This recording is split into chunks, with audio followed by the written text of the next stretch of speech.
Ratari u Srpskoj privode kraju žetvu pšenice. Na većini parcela prinos je iznad višegodišnjeg prosjeka. Na stručnim ogledima kreće se i do 10 tona po hektaru. Tako i na proizvodnim parcelama u Kozarskoj Dubici.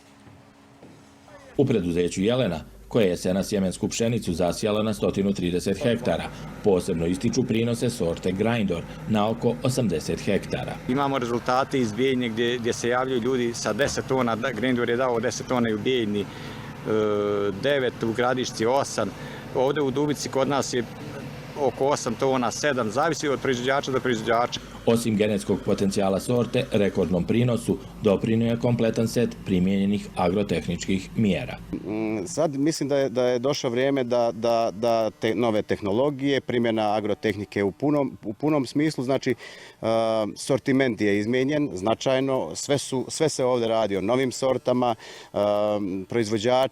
proizvođači rade punu agrotehniku, zaštite kako pripada, pričam o većim proizvođačima. Rekordni prinos i na 700 hektara zasijanih kod kooperanata, ratarima koji su požnjeli kvalitetniju pšenicu bogatu proteinima namijenjenu mlinskoj industriji, ponuđena je viša otkupna cijena. Znači, izašli smo s cijenom od 30 pfeninga po kilogramu za standardne pšenice, za mlinarske pšenice koje smo svašli u našem mlinu u Dubici, tu smo plaćali 32 pfeninga. U Prijedorskoj regiji s trnim žitima jesenas je zasijano oko 6000 hektara, od čega polovina pod pšenicom.